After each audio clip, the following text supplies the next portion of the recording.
Alright, so the axles are all cleaned up. They painted up real nice, they look good, and it's dry now. So now we're going to put in our axle joints. They're a pretty good size axle joint. They're Napa. Well, Napa didn't make them, but they've got their name on them. Snap rings go on the insides. You guys saw from the last video I filed the rust out of there. Now, I'm not going to file the paint off in here. I was pretty cautious about how much paint I put in there, so hopefully we won't need to, and it'll be nice.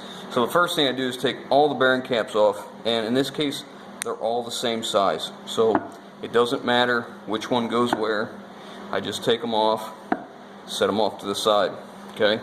Next is the grease fitting orientation.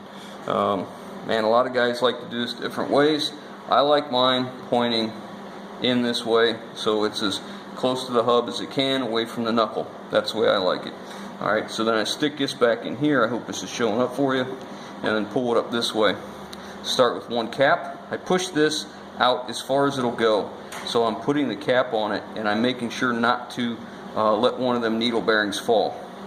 Okay, and if you've never seen inside a bearing cap before of a U-joint, let's see, there you go. All those needle bearings need to stay up and down. Very common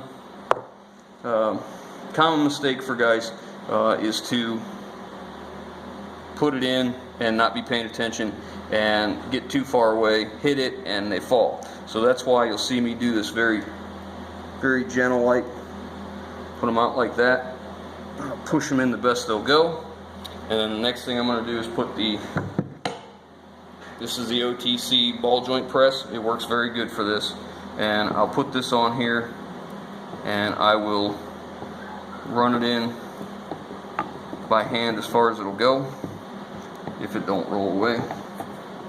Sometimes you just need a third hand. That's really what it is.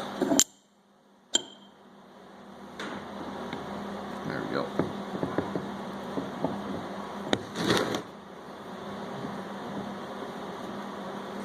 Alright, so I run that in until I got good tension on it. Make sure that the U-joint can go back and forth with no troubles, you know, and then I'll go ahead and run it in.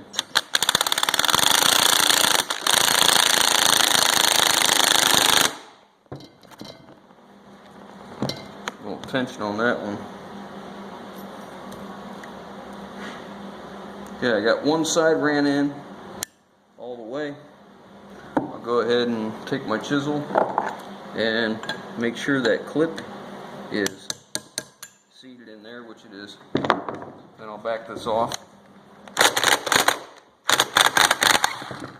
And then I'm going to add this cup on this side, so now this one can push, and this side over here that now is flush can move a little bit. So there's where we're going next. We'll put that in there, go back a little bit, get this out of the way. Make sure that camera's bouncing all over the place.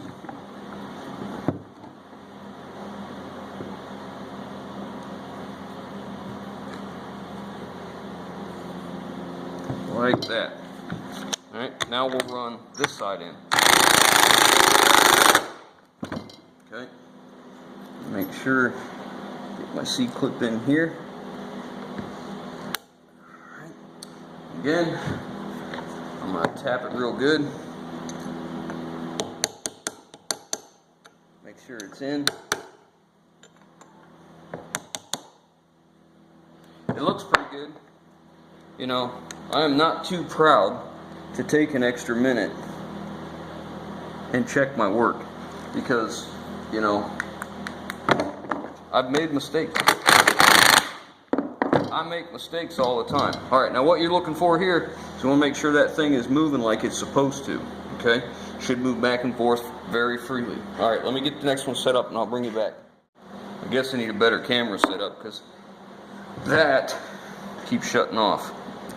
I mean, I wanted to shut it off so I can get set up, but it shut off on its own. Alright, so there's the next one. And, you know, this is It's easier to do in a vise where this doesn't move, but I have horrible lighting where the vise is, so we're going to just go ahead and do it this way. Alright.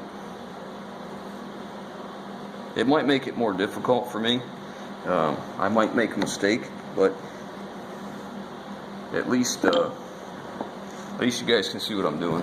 Because where the vise is, it's just dark, hard to see, you know. Again, I'm going to, see that just moved. Before I do anything, I want to make sure that I'm in the right place, because I'm trying to get each of these bearing caps on the yoke a little bit each way so it holds those needle bearings in place.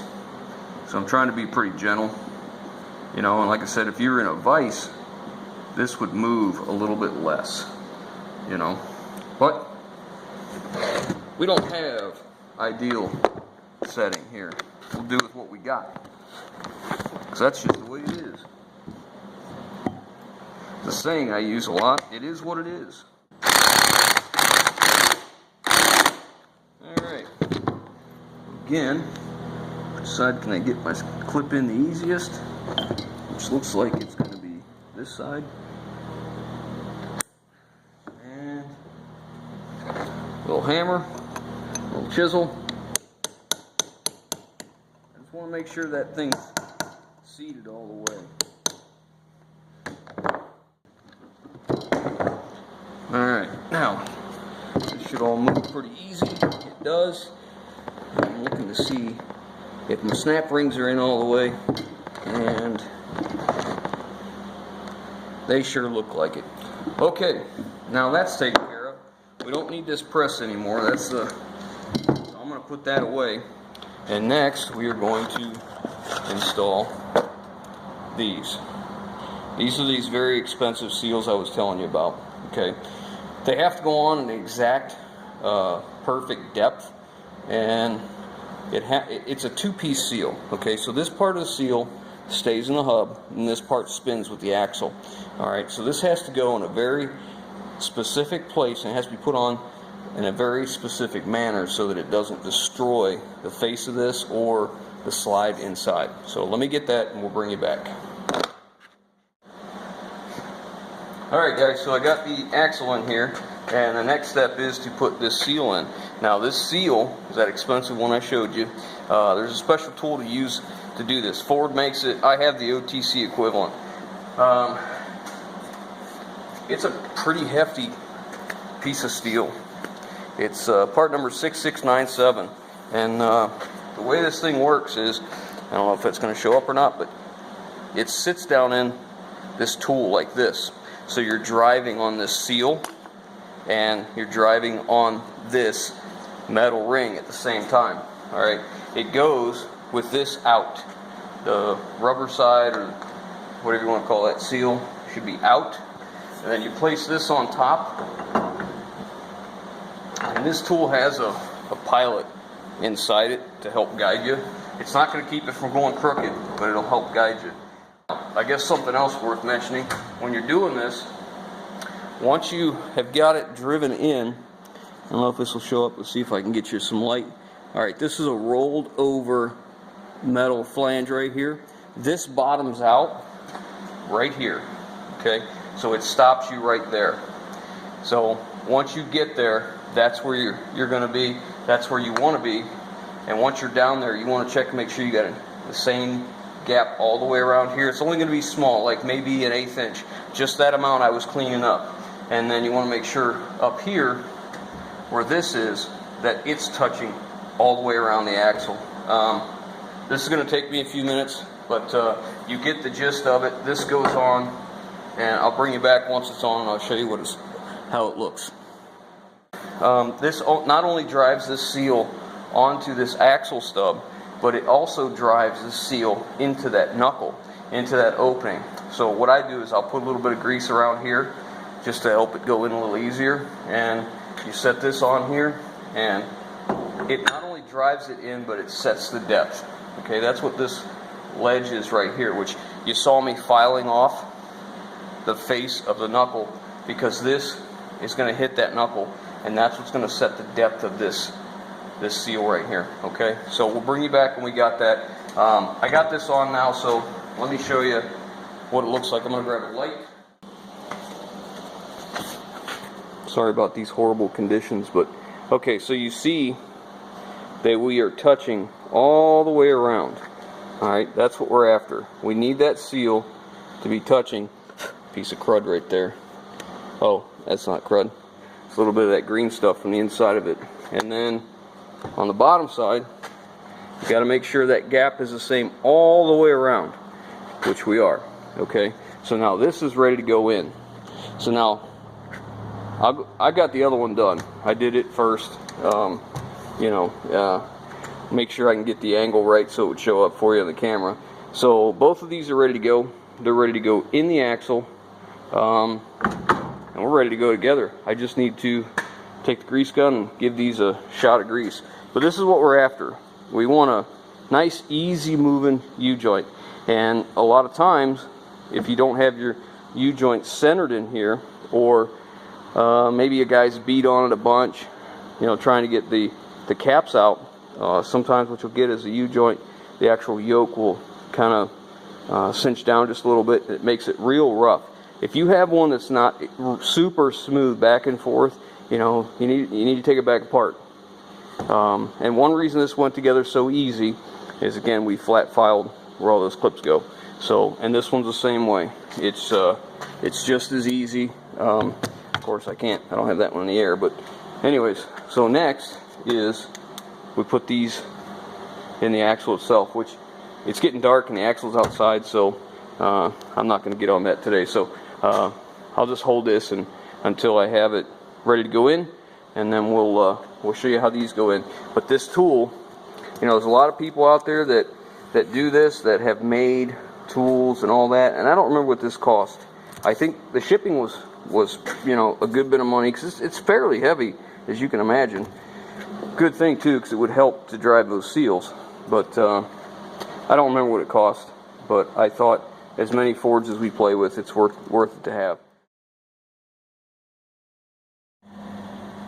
Alright, so here we are. After sliding this in once and taking it back out because I forgot to put the dust shield on. Which some of you guys know that because I was live feeding while I was doing it, which is probably one of the reasons that this guy forgot that. But now it's time to get serious about getting to work. I got the axle in. I showed them how to set the depth, what I use to set the depth on that seal in there, and I'm ready to tighten this side up. So, being as how maybe not all of you saw that live stream, I will show you doing this side. Okay, so here's the axle all ready to go. The seal's on. I got a little bit of lube in here. I got lube on the inside seal.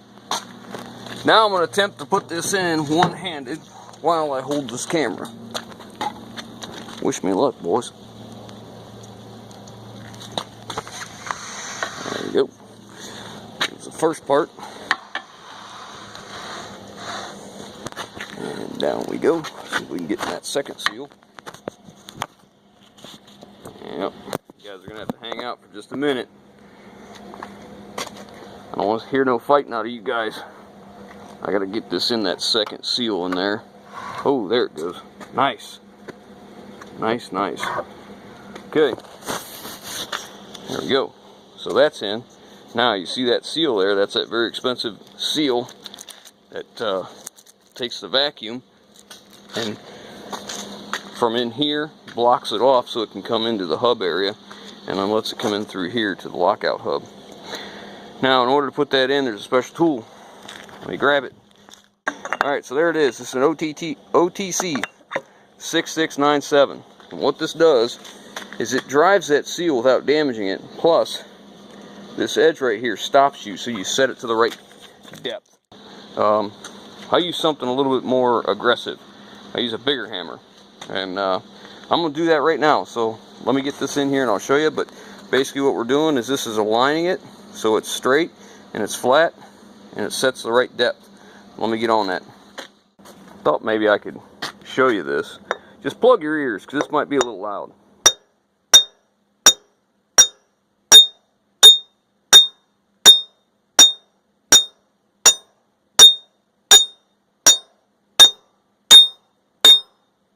What's that sound like? Sounds like it's home to me. Look at that. There she is. Alright. So then you see how it's actually tight against there. So there's what you got. OTC 6697. It does 05 and newer Super Duties. Now, if you have an 04 and down, it's a different one. This doesn't work for it. It's completely different. But okay, next, we're not going to forget our dust shield this time. There it is. All right, last time when I did the other side, I put the wheel bearing on, forgot the dust seal. Luckily, I just pushed it in place. But I got it sitting here this time, so I won't forget. So let me get the wheel bearing set up and get it ready to go. I want this to go in as easy as possible. And I don't want to have to hit it with a hammer. So take this and clean out all the crud out of these holes. Because they're pretty long studs, as you can see. Let me get this cleaned up, but basically just a round file, nothing special. Get it cleaned up so we can put the bearing in. Alright, she's in. It's flat here. I got it tapped into place. I did use a dead blow on this. It slid in, but I suppose something I should have mentioned is, you know, I take these studs and I leave them out about a quarter of a turn, you know, from being tight. So there's a little bit of play in the threads. So when you go to shove it in here, it goes in easier. Then once it's in place, I'll go ahead and tighten the stud up and then run the nuts on and cinch the hub to the knuckle, because so many times, you know, if you cinch these studs down tight, what happens, you tighten them up and they kind of cock to one side, and then you can't get, it won't slide in good. So that's what I do. And then once it's good and seated and I'm confident it is flat,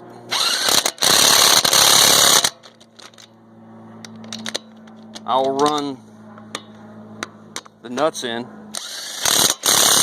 till I snug up pretty good, and then I'll go back over them, you know, corner to corner, and make sure they're good. And of course, as always, torque to specs. Don't forget that part. So let me get this tightened up. Next, we're going to put the C-clips in for the axle joint. They go right back in here. Come with new ones in the bearing. I got to get the ABS wire back in its holders. There's one here, one here, one here, one here, and then there's a bracket I got to take off the other one. And rotors, we're going to do calipers on here. We're going to put the brake pads on, fully dressed. I'm going to probably put the wheels on here, jack it up, set it down, and roll underneath the truck. Maybe. I'm not sure if I'm going to put the wheels on, because that means I got to get that truck really high in the air. So it might be better off, I probably just roll that in there in a couple jacks. That's how I pulled the old one out. So let me get this hub tightened up, and then we'll get on the snap ring. Alright guys, so I got a quick tip for this to get that snap ring in there. Sometimes that axle isn't out far enough. So you take a pry bar with a foot like this, and you just come in here ever so gentle behind the lip of the axle right there, okay? And it's important you got that crow's foot there. Well, maybe not, but it seems to work better for me. And you just push that thing until it pushes the axle out all the way to where the snap ring groove is exposed, okay? Because sometimes it won't be out all the way. So you just, like I said, just come in here a little bit, get in there ever so gentle, give her a little push like that, set that aside.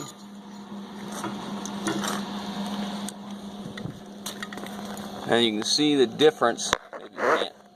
But anyways, it pushes that up to where it makes the snap ring groove accessible. So just be gentle. You don't want to destroy this axle in here, that axle seal, I mean. Okay, let me get this in. Well, this is kind of one of the reasons this job is taking so long. This is as far as I got today, and I got a phone call, something come up, I got to go take care of that. So nonetheless though, got the rotors back on. I'm ready to do calipers and brake pads, and I have to go pick the hubs up Monday. We're getting new Ford locking hubs for this, so won't be too long now. I gotta throw the steering back on once we get it in place. But all right, guys, come back when we're doing some more.